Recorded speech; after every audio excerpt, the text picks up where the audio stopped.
ꯁꯤꯗ ꯂꯩꯔꯦ ꯑꯩꯒꯤ ꯈꯦꯔꯅ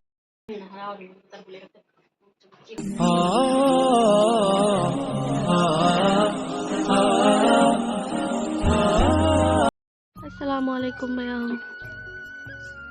सिदी करी करी तौबनो मयामदा चरके या वाथबिसो क्या फजनो पाल सी से इन खल्लिबा खीर तौसिराना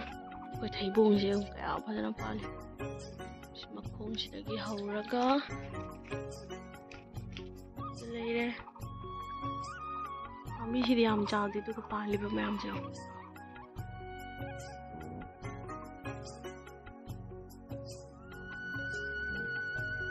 थैबोंसे नत्ते चानिंगिसे मागी मरुदो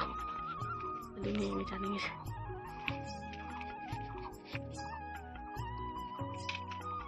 ओला ओला थिल्ले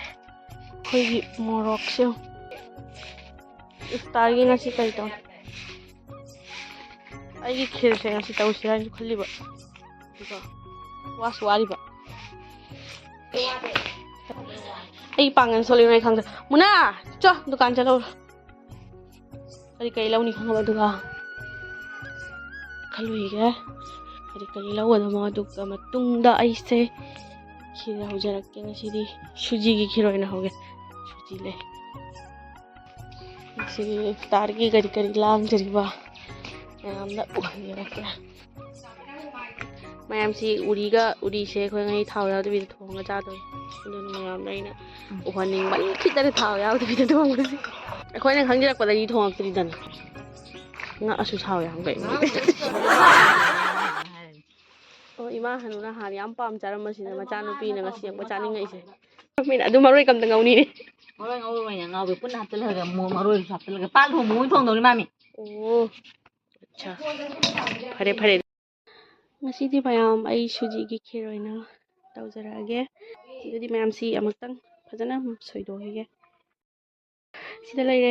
चेरी से हापदी खंगदे दोइसो अइना सुम हावनाबा खरा हापचाले अदुगा सिदा लेरे किसमिस अदुगा सिदाना खजूर लेरे खजूर से खजूर अमा लेबनी कन अकल बजात अमा अदुगी दिनि हापनाइदो सि नते दो अइना सि दुम हापचाले अमा दो लेत्रमिना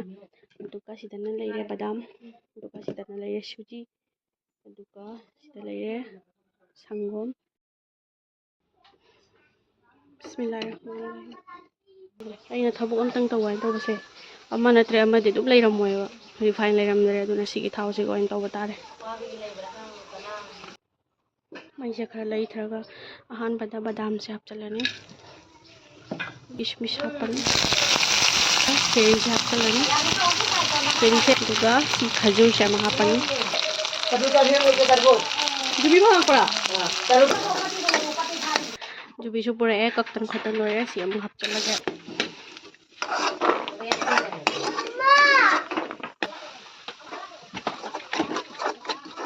यहाँ लगे भी आएगी से मुतम थेंगा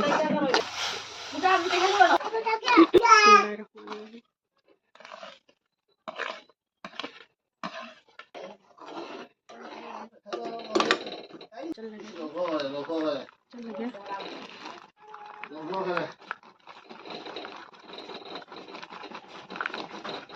सिना होरे लोयरगा खितंग खाखोरे सिना होरे लोयरगा मथक्ता चाइनबो आई से लोयजी लोयजरे न खितंग लांगहलगे तौबा लांगहौद्रे फमजलहरे हैतबुनी हायदो जबगी तमक्ता मथक्सी तो खितंग चाइजनजरगे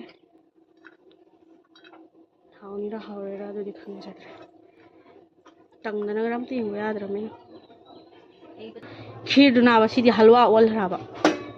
आई सौमिने हाइसे आइगी खीर लोयजरे खीर कौसिरा हलवा कौसि खीर नाइंदी हौजबनी अदुबु फमजलगिदना हलवा ओलहरे लेरे हौजे इफ्तारगी कोले हो सिंजो मेना लेरे नियम ये आहत टेस्ट तो कइनो हे आहत टेस्ट तो एंग हले महाउसे हाउब्रा हाउब्रा बनु ए खाइमते की पाम्बा पोसरे आई यावले सियान ममंग तरबु चारानी ना हरावली तरबु लेरते येनंग पारगे येनंग चारे लोलानु वाइरक चामागा 30 50 पैसा की हिसाब तो गदबरा दुआ तो गदबरा